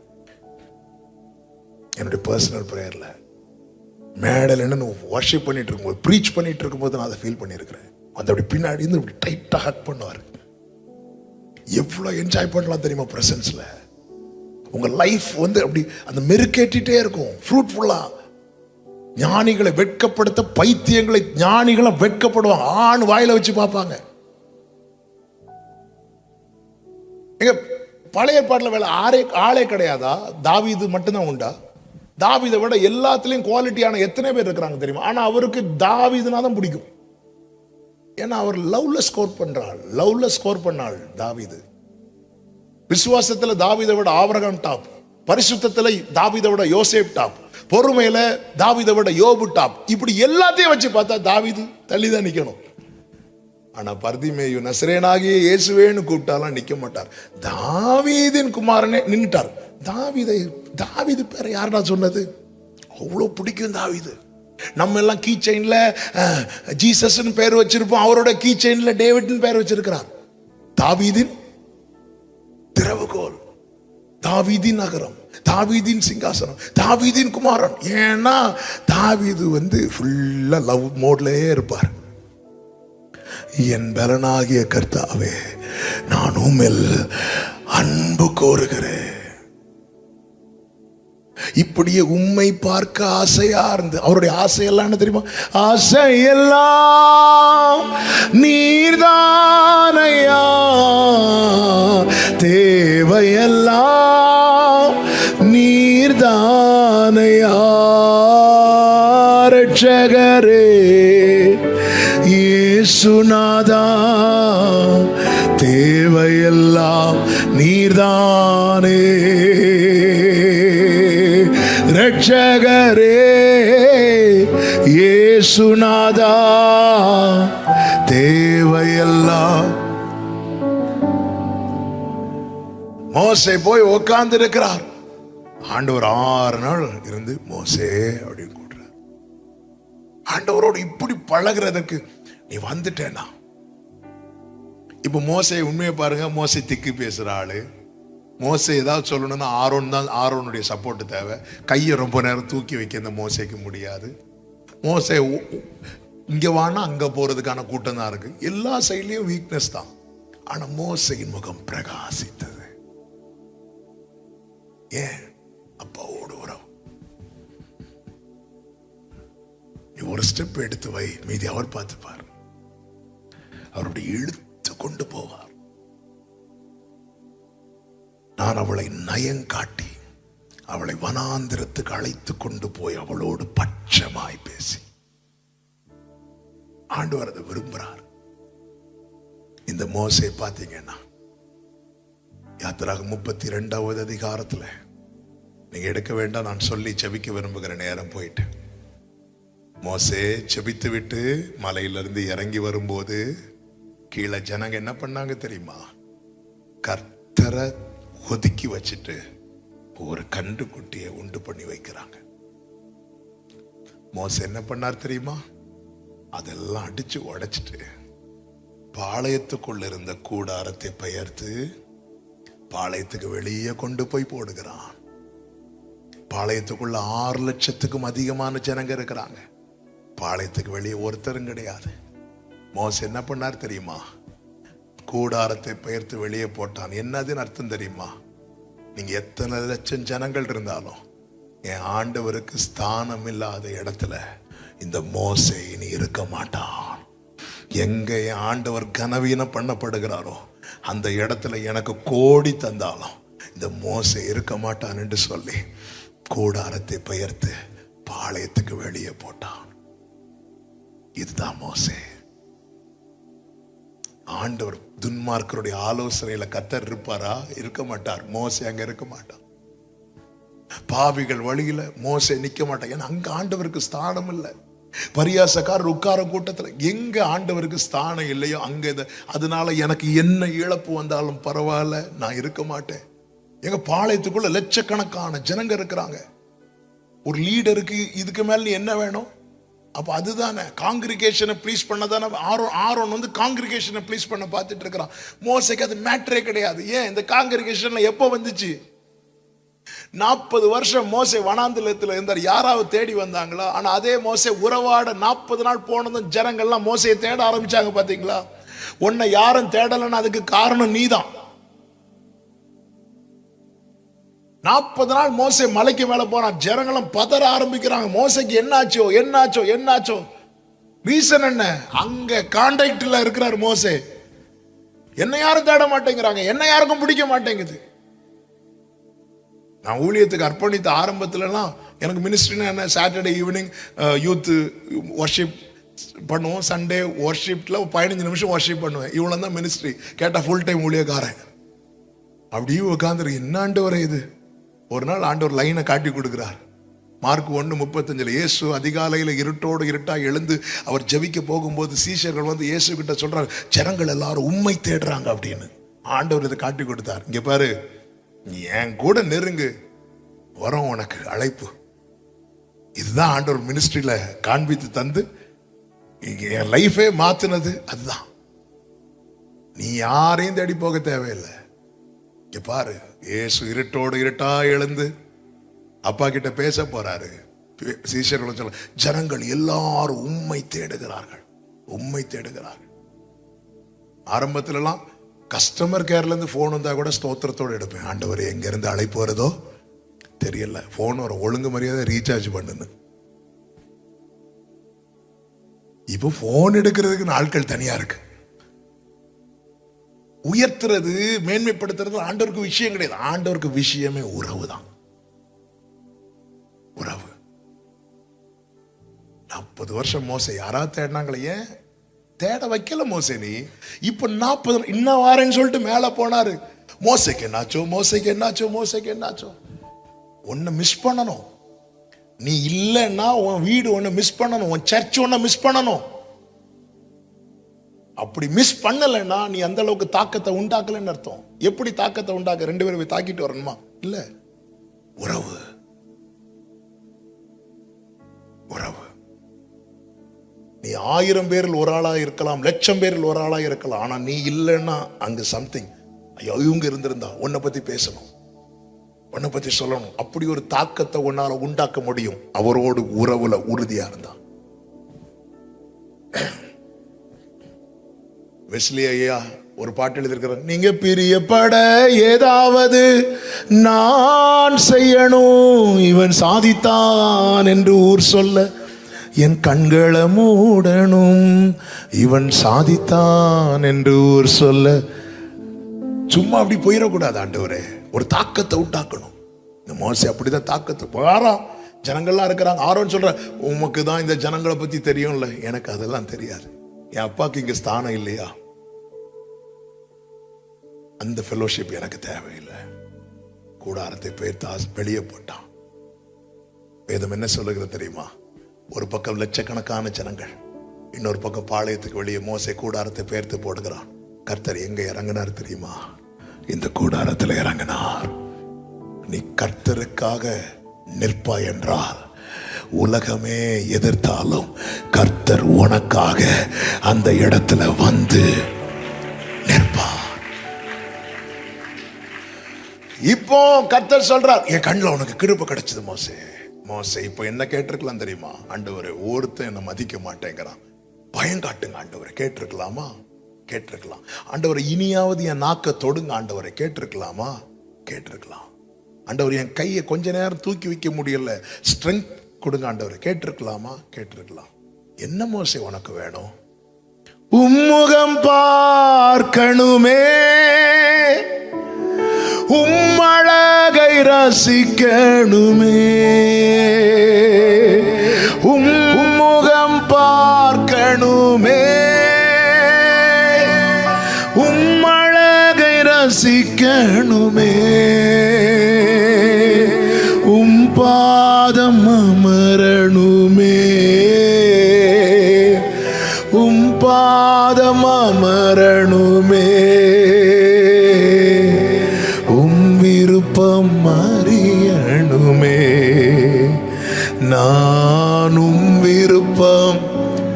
ஆண்டவர், எனக்கு வேற ஒண்ணு வேண்டாப்பா, உங்க மகிமையை பார்க்கணும். மோசே என்ன கேட்ட?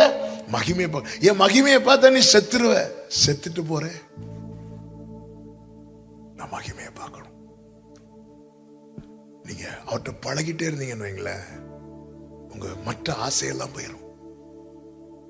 ஃபர்ஸ்ட் மோசே ஆண்டவர் பேசும்போது மோசேயுடைய டிமாண்ட் என்ன? நீர் என்ன இடத்தில் பேசினதற்கு முன்பாகிலும் பேசினதற்கு பின்பாகிலும் நான் வாக்கில் வல்லவன் அல்ல. பாருங்க ஆண்டவரே, அதுக்கு அற்புதம் செஞ்சீங்க, இதுக்கு அற்புதம் செஞ்சீங்க, இன்னும் என் நாக்கு இப்படிதானே இருக்கு. ஆனா இப்ப மோசே வேற ஒரு டிமாண்டும் கிடையாது. I want to see your face, see your glory. எனக்கு உங்க மகிமையை பார்க்கணும். மோசே நீ அப்படிலாம் மகிமையை பார்க்க முடியாது. அதுக்கப்புறம் மோசே ஒரு வார்த்தை பேசல, அப்படி பார்த்துட்டே இருக்கிறார். ஏன்னா காட்டுவீங்களா காட்ட மாட்டீங்களா, அவ்வளவுதான். இந்த உறவு ஆழமா போயிட்டுன்னு வைங்களேன், சாத்தியம் இல்லாததெல்லாம் சாத்தியமாகும். இப்ப உண்மையில அப்படி பார்க்க முடியாது மோசை. ஆனா ஆண்டவருக்கு கேட்டுட்டானே என் பிள்ளை, நான் இனி எப்படி நோ சொல்ல? அதுல மோசே, என் அண்டையில் ஒரு இடம் உண்டு, நீ அங்க வா, அங்க வந்து நெல்ல, கண்மலை வெடிப்புல நான் உன்னை வைத்து என் கரத்தின் நிழல்ல போடு.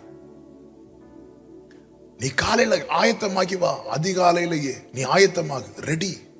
உன் கூட யாரும் வரக்கூடாது, ஓகே. நீ 2 கற்பலைகளை செதுக்கி கொண்டு வா. ஏன் 2 கற்பலை எடுத்துட்டு கொண்டு வர சொன்னா தெரியுமா? நம்ம ஆளு கோவத்துல தூக்கி போட்டு உடைச்சது. ஃபர்ஸ்ட் கர்த்தரே வெட்டி கொடுத்தார், இப்ப இவன் உடைச்சதுனால இவனை தூக்கிட்டு வர வைக்கிறார். அதுவும் ரெடி. நீ வந்து நெல்லு. அவன் வந்து நிற்கும் போது வேதம் சொல்லுகிறது, கர்த்தர் அவன் பக்கத்துல வந்து நிற்கிறான். பக்கத்துல வந்து நின்று அவருடைய நாமத்தை சொல்லுகிறார். 34வது அதிகாரம் 6வது வசனம். கர்த்தர் அவனுக்கு முன்பாக கடந்து போகிற போது அவர், கர்த்தர் கர்த்தர் இரக்கமும் கிருபையும் நீடிய சாந்தமும் மகா தயவும் சத்தியமும் உள்ள தேவன், 1000 தலைமுறைகளுக்கு இரக்கத்தை காக்கிறவர், அக்கிரமத்தை மீறுதலையும் பாவத்தை மன்னிக்கிறவர், குற்றவாளியை குற்றமற்றவனாய் விடாமல் பிதாக்கள் செய்த அக்கிரமத்தை பிள்ளைகளிடத்திலும் பிள்ளைகளுடைய பிள்ளைகளிடத்திலும் 3ஆம் 4ஆம் தலைமுறை மட்டும் விசாரிக்கிறவர் என்று கூறினார். கவனிச்சிங்களா இந்த வார்த்தையை? இதே போலதான் பல ஆண்டுகளுக்கு முன்பதாக முச்செடியில் தேவன் எழுந்தருளின போது மோசே ஒரு டிஸ்டன்ஸ்ல நிக்க வைக்கிறார். டிஸ்டன்ஸ்ல நிக்க வச்சுட்டு மோசே கேட்கிறார், நீர் யார், உங்க நாமம் என்னன்னு கேட்கும் போது கர்த்தர் வேற ஒண்ணுமே சொல்லல, நான் இருக்கிறவராகவே இருக்கிறேன்னார். இப்போ 2 பேரும் எப்படி இருக்கிறாங்க தெரியுமா? பக்கத்துல பக்கத்துல ஒட்டி நிக்கிறாங்க. அப்படி ஒட்டி நிற்கும் போது கர்த்தர் என்ன செய்கிறார் தெரியுமா? ஃபர்ஸ்ட் சொன்னார், நான் இருக்கிறவராகவே இருக்கிறேன். இப்போ என்ன சொல்றார் தெரியுமா? நான் கிருபை உள்ளவராக இருக்கிறேன், நான் இரக்கம் உள்ளவராய் இருக்கிறேன், நான் சத்தியம் உள்ளவராய் இருக்கிறேன், நான் இரக்கம் செய்கிறவராய் இருக்கிறேன். நீங்க பழக பழக பழகதான் அவர் யார் என்பதை அறிய முடியும். அவரை குறித்த அறிவு வர வர வர வர நம்முடைய முகம் வந்து பிரகாசிக்கும். உதிக்கிற உன் ஒளியின் இடத்துல ராஜாக்கள் நடந்து வருவார்கள். ஃபர்ஸ்ட் சந்திப்பில் ஆண்டவர், உங்க நாமம் கூட எனக்கு தெரியாது என்று சொன்ன மோசேயின் முடிவை குறித்து வேதம் என்ன சொல்லுகிறது தெரியுமா? கர்த்தரை முகமுகமாய் அறிந்த இந்த மோசே போல வேற ஒருத்தரும் கிடையாது. அப்படி மோசே எந்த பைபிள் காலேஜில் போய் படிச்சாரு? ஒண்ணும் இல்லை, உறவு. உறவு. இந்த உறவு பிரகாசித்தது மாத்திரமல்ல, இயேசு கிறிஸ்து இந்த பூமியில வந்து அவர் ஒரு மலை மேல ஏறி மகிமை, க்ளோரி அங்கு வெளிப்படுகிறது. அந்த மகிமையிலே அவரோடு கூட யார் பேசிட்டு இருக்கிறா தெரியுமா? இதே மோசே. அன்பு தம்பி தங்கச்சி, ஒரு ரொம்ப ரொம்ப சின்ன வயசுல கூட நீங்க இருக்கலாம். சாமுவேல்ட்டையும் பேசினார்ல, பழகினார்ல. இந்த ராத்திரி வேளையில மோசே போகல, அவரோடு பழகுவதற்கு கொஞ்சம் ஃப்ரெண்ட்ல வா. இந்த உறவை கெட்டியா பிடிச்சுக்கோ. ஆண்டவர் உன்னை பிளஸ் பண்ணுவார். நீதான் எரிந்து கொண்டிருப்பாய், பிரகாசிப்பாய். இந்த மலையிலிருந்து நாளை இறங்கி போகும்போது உங்களுக்குள்ள இருக்கிற மாற்றத்தை, வித்தியாசத்தை மற்றவர்கள் காண்பார்கள். எல்லாரும் எழுந்து நிற்கலாமா?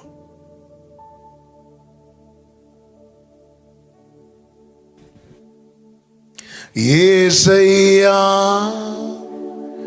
உம்மைத்தானே என் முன்னே, பாடுங்க. ஏசை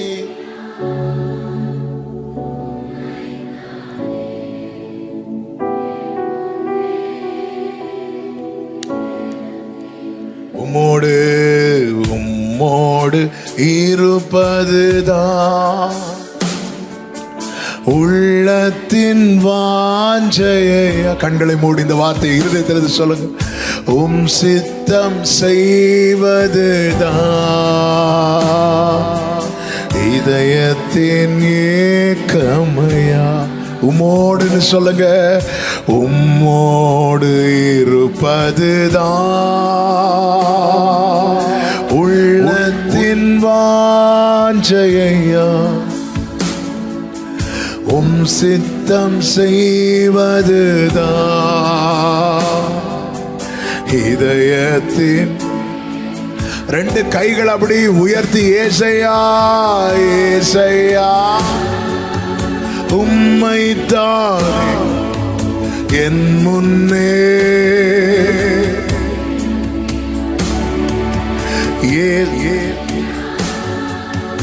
உம்மைத்தானே என் முன்னே நீரு.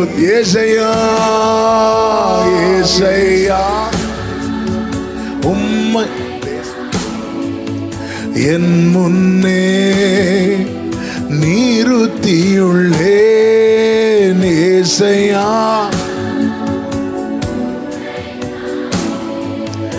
என் முன்னே சொல்லுங்க. உம்மை போல புரிந்து கொள்ள, உம்மை போல புரிந்து கொள்ள அப்பா யாரும் கிடையாதுப்பா. உம்மை ஆமென். யாரும் இல்லையே உம்மை போல. நீங்க போதும்னு சொல்லுங்க. அவரை பார்த்து நீர் போதும், நீர் போதும் என் வாழ்விலே. ஏசையா நீர் போதும், நீங்க போதும் பா, நீர் போதும் என் வாழ்க்கையில. நீங்க போதும் பா. என்ன வந்தாலும் நம்புவேன், என்ன வந்தாலும். இதெல்லாம் அறிக்கையா சொல்லுங்க. அறிக்கை உறவுக்குள்ள கர்த்தர் உங்களை கொண்டு வர விரும்புகிறார். யார் கை விட்டாலும் பின் செல்லுவேன், யார் கை எனது இயேசுவை எனது அகலான உயரமாய் அகல எவ்வளவு அன்பு கூர்ந்தா. என்ன துன்பங்கள் வந்தாலும், என்ன துன்பங்கள் வந்தாலும் அவர் என்னை, என்ன துன்பங்கள் வந்தாலும், என்ன அவர் அப்படி ரெண்டு கைகளை உயர்த்தி இயேசு தேவா அர்ப்பணித்தே, இயேசு தேவா அர்ப்பணித்தேன். சமம் ராத்தன பாபா ஹட்டனலரி ஹட்டனர பாபா. என்னை நான் அர்ப்பணித்தேன்.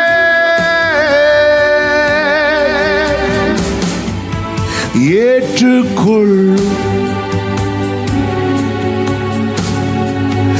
என் இதயம் வாசம் செய்யும். ஏற்றுக்கொள்ளும் என் இதயம். அப்படியே முழங்காற்படிட்டு ஒரு 5 minutesல நான் ஜெபித்து முடிக்க விரும்புறேன். அந்த உறவுக்குள்ள வா. இப்ப நான் உங்க யாரையும் முன்பாக கூப்பிட போறதில்லை. ஆனா இருக்கிற இடத்துல ஆண்டவரே, இந்த உறவை நான் விரும்புறேன். இனியும் நான் உங்களை அவமானப்படுத்திடக்கூடாது. என்னை உங்ககிட்ட நெருங்க விடாம எது இருக்குதோ அதை எனக்கு உணர்த்துங்கப்பா. அதை நான் தூக்கி போட்டுறேன். அப்படி சொல்ற பிள்ளைங்க மட்டும் உங்க வலது கரத்தை நல்லா உயர்த்துங்க பார்க்கலாம். Yes, beautiful. உங்க இடது கரத்தை அப்படி இருதயத்தில் வச்சு அப்பா கிட்ட பேசுங்க. எனக்கு நெருங்கணும். நீங்க வாயை திறந்து அப்பா கிட்ட சொல்லுங்க.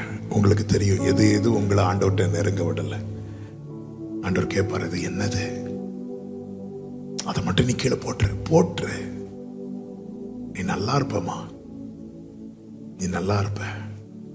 உன்னை உங்க வீட்டில் இருக்கிறவங்களாம் எப்படி பார்த்தாங்க தெரியாது, உங்க சர்ச்சில் எப்படி பார்த்தாங்க தெரியாது.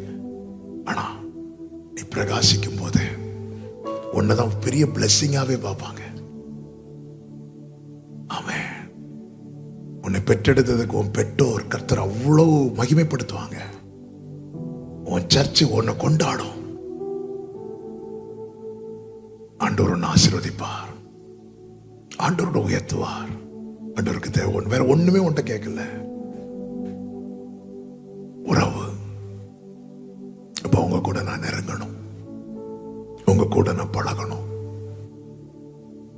இந்த அனுபவத்துல என்னை கொண்டு வாங்கப்பா, கொண்டு வாங்க ஆண்டவரே, இயேசுவின் நாமத்துல. இப்படி கைகளை உயர்த்தின பிள்ளைங்க அப்படி கையை உயர்த்து வைங்க. நான் உங்களுக்காக ஜெபித்து முடிக்க விரும்புகிறேன். தகப்பனே, நன்றி அப்பா. எது எது இவங்களுக்கு விட கஷ்டமா இருந்துச்சோ இன்னைக்கு அது எளிதாகட்டும். தூக்கி போட்டுறணும். அப்படி ஒரு நிலைக்கு முடிய பிள்ளைகளை டியூன் பண்ணி கொண்டு வாங்க ஆண்டவரே. மோசையை போல அந்த மேகத்துக்குள்ள நீங்களும் மோசையை மட்டும் இருந்தீங்களேப்பா, அந்த இப்படி ஒரு அனுபவத்தை எங்களுக்கு தந்து உடைய பிள்ளைங்க நாளைக்கு இந்த மலையிலிருந்து இறங்கி போகும்போது இவர்களை காண்கிற இவர்கள் பெற்றோர், இவர்கள் நண்பர்கள், இவர்கள் சபையார் அந்த வித்தியாசத்தை காணட்டும் ஆண்டவரே. கர்த்தர் கிருபை செய்யும், கர்த்தர் ஆட்கொண்டு நடத்தும். இயேசுவின் நாமத்தில் பிதாவே, ஆமென். ஒரு 2 நிமிஷம் அப்படி உட்கார்ந்துக்கோங்க. ஒரே ஒரு காரியத்தை மட்டும் சொல்லிட்டு நான் முடிக்க விரும்புகிறேன். ஒரு 2 நிமிஷம். இன்னைக்கு நைட்டு அடுத்து என்ன செஷன்லாம் வச்சிருக்கிறாங்கன்னு தெரியல. டின்னர், ஆமா, இன்னும் ஏதோ அடுத்து டின்னர் இருக்கும். அடுத்து இன்னொரு ப்ரோக்ராம் இருக்கும், ஒரு வீடியோ ப்ரோக்ராம் போட்டிருக்கிறாங்க. தெரியல அது என்னன்னு. அது முடிச்சுட்டு நீங்க போயிருங்க. தயவு செய்து இன்னைக்கு ஏற்கனவே பாஸ்டர் சொன்னாங்க ஒரு 1/2 hour நீங்க ஜெபம் பண்ணிட்டு படுங்கன்னு சொன்னீங்க. நீங்க கொஞ்ச நேரம் அப்பா, உங்களுக்கு பிரேயர் வரலன்னாலும் அப்பான்னு சொல்லிட்டு உட்காந்துருங்க. அப்படி அந்த பிரசன்ஸ்லயே தூங்கிட்டீங்கன்னா அப்படி தூக்கிருங்க. ஆண்டவர் நிச்சயம் எனக்கு ராத்திரி உங்க கூட பேசுவார். ஆண்டவருடைய சத்தம் கேட்க ரெடியா போங்க. கர்த்தர் இடைப்பட்டு இருக்கிறாங்க. நிச்சயமா இன்னைக்கு கர்த்தர் இடைப்படுவார். வேற எந்த கான்வர்சேஷன் வேண்டாம். போன் எடுத்து தயவு செய்து நோண்டிடாதீங்க. இந்த ஒரு நைட் என் ஆண்டவர் என் ஆவியில இதை சொல்ல வச்சுட்டே இருக்கிறார். அதனாலதான் நான் சொல்லிட்டு இருக்கிறேன். இந்த நைட்டை யூஸ் பண்ணுங்க. நீங்க ஜெபம் பண்ணுங்க. நானும் உங்களுக்காக ஜெபம் பண்றேன். இன்னைக்கு நைட் இருந்து நிச்சயமா இந்த நைட் உங்களுக்கு ஆசீர்வாதமா இருக்கும். ஆண்டவர் இதில் எத்தனை யோசுவாக்களை வைத்திருக்கிறான்னு தெரியாது, எத்தனை மோசைகள் இதில் இருக்க போறாங்க தெரியாது, எத்தனை தானியல்கள் இருக்கிறாங்க தெரியாது, எத்தனை எஸ்தர் இருக்கிறாங்கன்னு தெரியாது. அதை நிச்சயம் உங்களை பிளஸ் பண்ணுவாங்க. நீங்க நல்லா இருப்பீங்க. God bless you.